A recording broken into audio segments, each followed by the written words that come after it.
Some of you might know me because of a story I broke last March concerning something called the Guardians of the Looking Glass. Basically, what we had here is a technology that was built which would give those people who operated that technology, of course, a huge advantage because they could see and view timelines within a stream, within a field. You know, the awareness of this technology came to us through a certain whistleblowers, and one of them was a guy by the name of Dan Burish, who went into some detail about how that technology was acquired. It starts at the end of the Second World War. It was the first time that the United States ever came into contact with certain ETs, you could say, who began appearing over the skies of the United States. And their appearance, again, was accompanied by crashes and captures of both the craft and the pilots piloting that craft.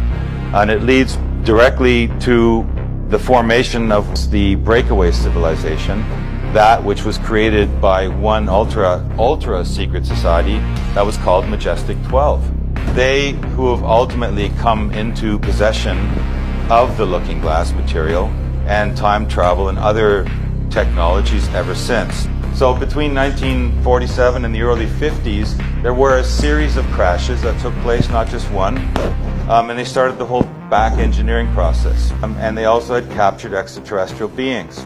And the Looking Glass has ended up in S4 Area 51. The program out at Area S4 consisted of 3 projects: Project Galileo, Project Sidekick, and Project Looking Glass. Project Galileo dealt with gravity propulsion. Project Sidekick dealt with a beam weapon that had a neutron source and was focused by a gravity lens.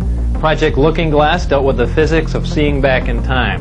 What they really discovered, in principle, is that the ETs are not really truly ETs. They're us from the future. They called them J-rods. A long period of introduction into meeting, you know, say an EVE, an alien.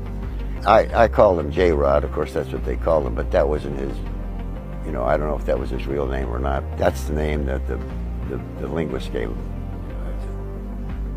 So he knew J-Rod. Came from Zeta Reticuli, which is what we are going to colonize in the future. And they traveled back 52,000 and 45,000 years respectively. State planet order, John? Okay, yesterday you told us you traveled, and I quote, thousands of light years to get here. Yes.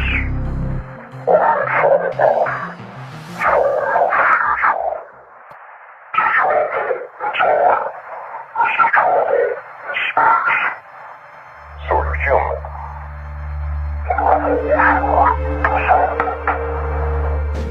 To exactly before this time, before this event takes place, for different reasons. What they found was that there are 3 types of beings.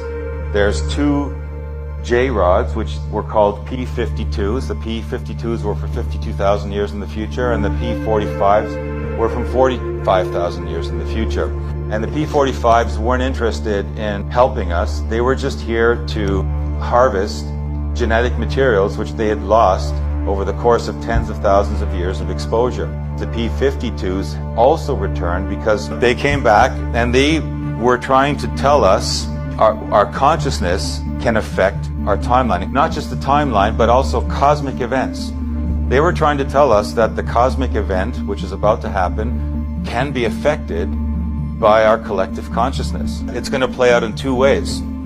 It could end up with a timeline that prevails that's an organic timeline, where mankind will begin to wake up and en masse, and that we will change the trajectory of that course by raising our consciousness, and then there's going to be some event, and our change in consciousness will actually set in motion a positive version of how that event affects us. We've heard about ancient civilizations like Atlantis or Lemuria or Mu, and you know, they come and go. They always seem to end in some huge cataclysm or some destruction, some destructive event happens, society blows up.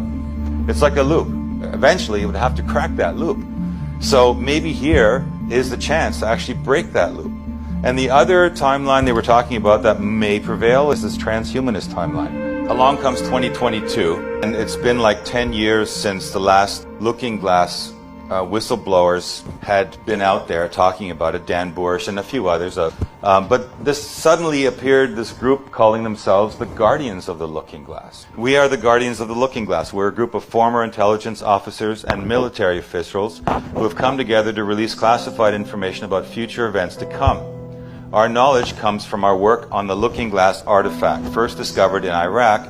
During this time, the artifact was activated by the US military and connected to computers. We were able to see dozens of future timelines and the convergent singularities that led to two possible outcomes by the year 2030. In one outcome, humanity awakens and the current order is dismantled, and an event occurs, and instead of this event being negative, it is a positive one. In the other outcome, the current structure remains in place. A nuclear war takes place along with many horrible events. Then the event occurs, and instead of being a positive event, it's a negative one. I'm going to talk about what we can do about it, and that's got to do with the positive timeline. We have opportunity here. The J-Rods, they told us that basically they were talking about these two primary timelines. That there is a future where a possibly pole shift related environmental catastrophe is averted and does not happen.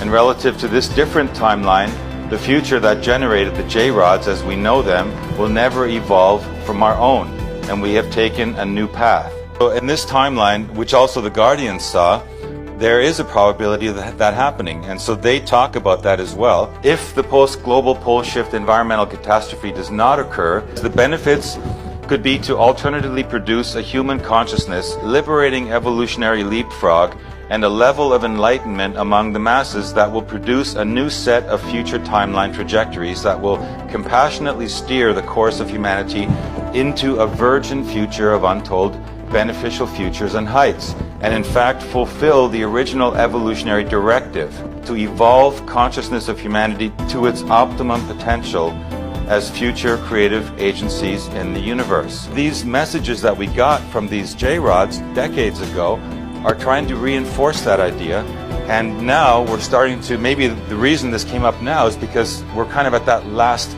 moment where we could make it happen.